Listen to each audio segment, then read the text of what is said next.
we had a couple things with the official World Golf Rankings this week, as far as Thorbjorn Olesen. We got 3 guys who got into the Masters with special invites, all kind of varying degrees, have ties to this show. We got Thorbjorn, who got in again, along with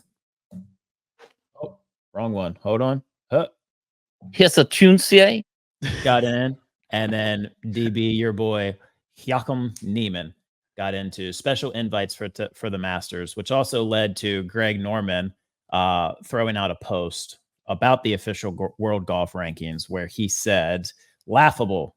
Liv would have 2 players in the top 50 OWGR if we exclude recent signees." And then he posted a list of 4 different rankings groups: the official World Golf Rankings, SI, one from Data Golf, and then one called, I'm going to call it Tugger, World Golf Rankings, TUGR, which apparently is the Universal Golf Rankings, which I hadn't heard of. I think this all self-acclaimed on that side. I think they're doing their own thing.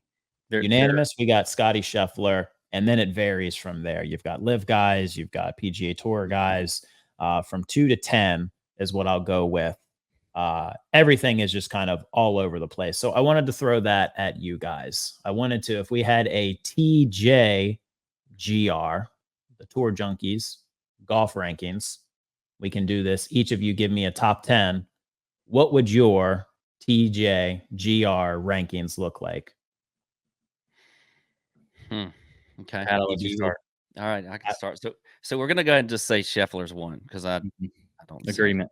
Okay. I'm gonna let you go first. Sorry, I don't want. All right, here's my top 10 other than Chef. So 2 is Rahm, 3 is Rory, 4 is Victor, 5 is Brooks, 6 is Jordan, 7 is Abear, 8.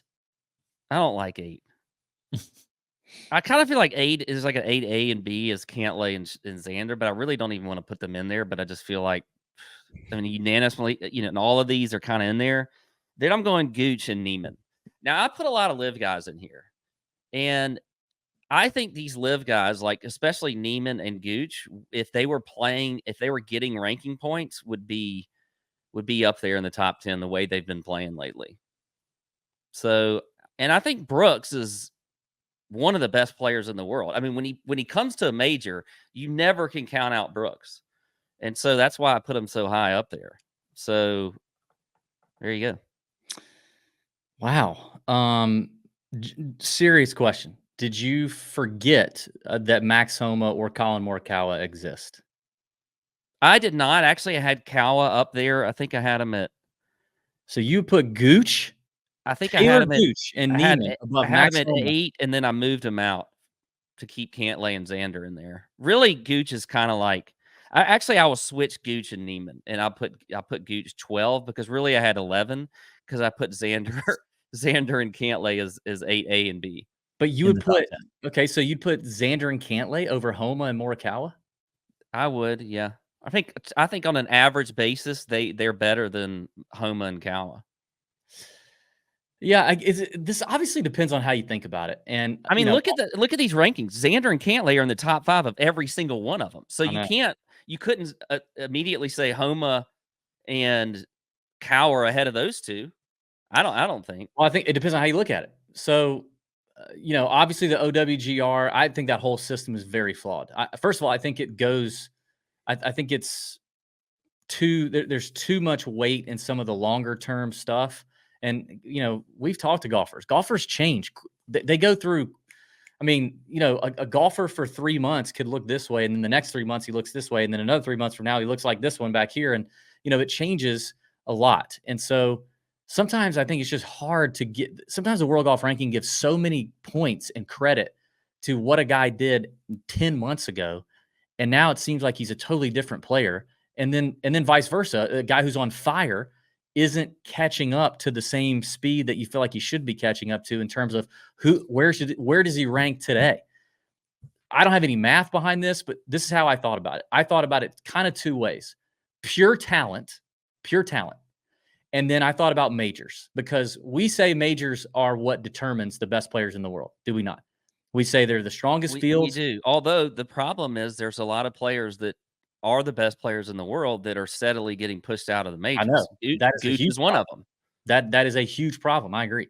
So what I did is in my head and my imaginary major championship scenario where legitimately the best golfers in the world get to play, live, PGA, I don't give a crap, where they all get to play.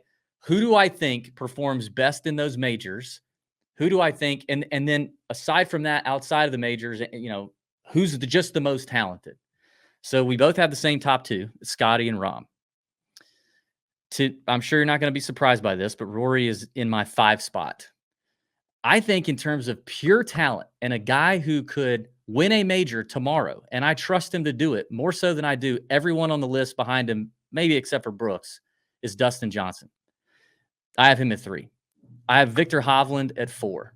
I have Rory at 5. I have Homa at 6. I mean, Homa's won, 3 or 4 times since Patrick Cantlay and Xander Schauffele have won at all? So how are we going to say those guys are ranked higher than Max Homa just because they consistently finish 5th? And like Homa might All right, throw. well, then I would question you on whether or not Homa has performed well in majors. He just started performing well in majors last year. He had good performances in majors last year. That is true. He was a late bloomer there. So I go Homa 6, Brooks Koepka 7. Then I was torn like you on where to put Xander and Cantlay because on pure talent, they deserve to be in the top 10. But they also feel like the same guy. So I put them at 8 and 9, and I put Kawa at 10. I think you could make the argument that Kawa should be above them, but Kawa's also just kind of shown to be a little bit of a beta, and I don't like him that much. So Kawa's 10. That's my list. Now, right behind that list, if I were to rank the next 5, it gets really hard because I wrote down Cam Smith, who we've not talked about, Bryson, who we haven't talked about, Neiman, Ludwig, Wyndham Clark, and Justin Thomas, who's resurging right now. Like, Thomas is not going to get any credit in the long term because he had a rough year last year. But right now, he's looking a little more like vintage Justin Thomas. He's got to win, but I think he's probably, top 15 player in the world. But that next 5 or 6 is also hard to figure out.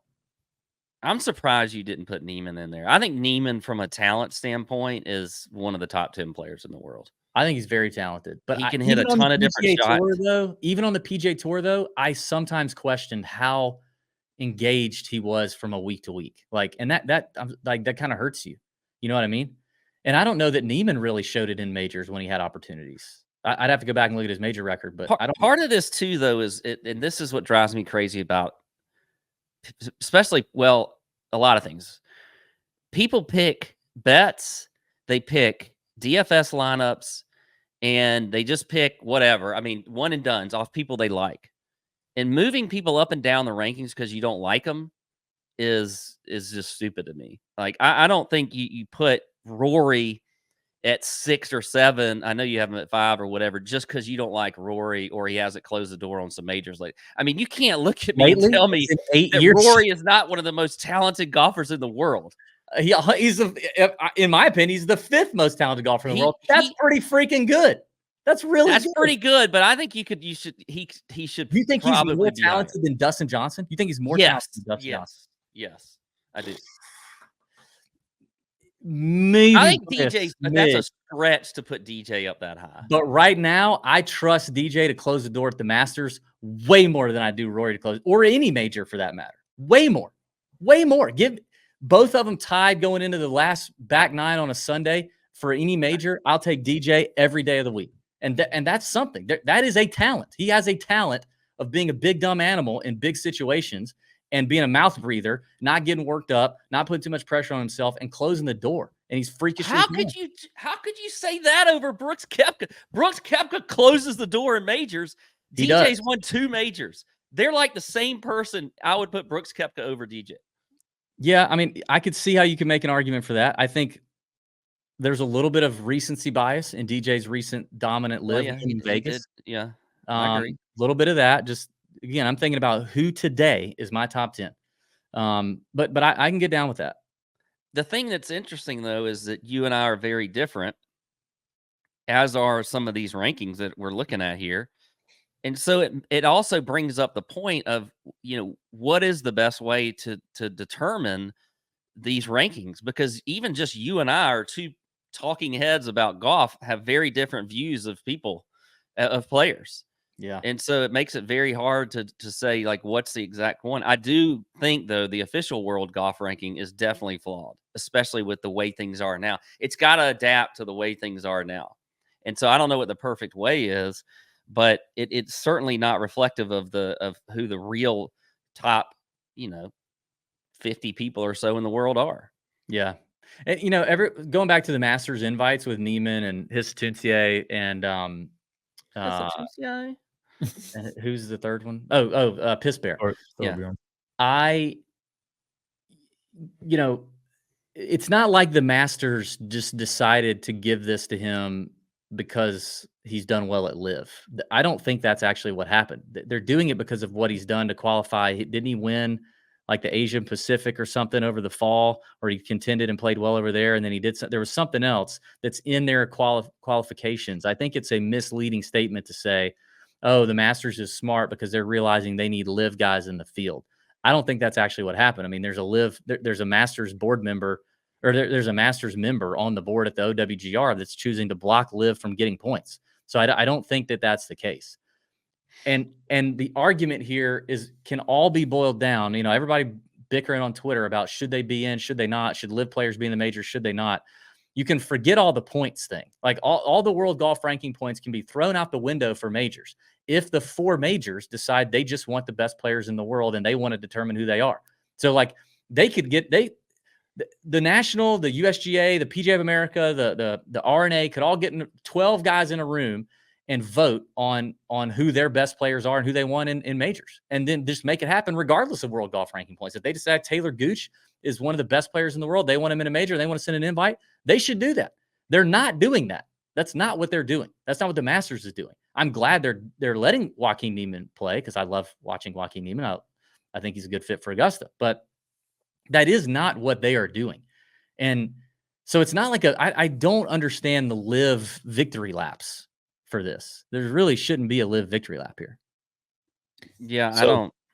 Golf Digest put out an article on this. It says Neiman has played in a number of non-live competitions, hoping to raise his OWGR standing, and he captured the 2023 Australian Open in December. Yeah, it appears that Australian victory was the catalyst for his inclusion. In a press release, Augusta National cited that win, along with top 5 finishes on the DP World Tour, among his credentials, with no mention of live golf.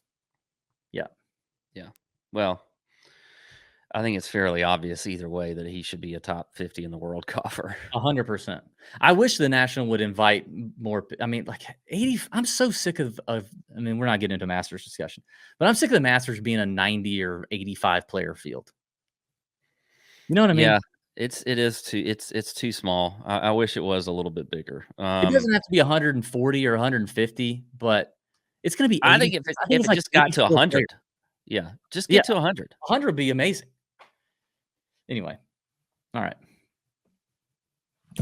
Good stuff, fellas. Listeners, comment below, like the video, subscribe to the channel. Give us your thoughts on what you think a top 10, top 5, top 10 would be, and give us some explanation on that.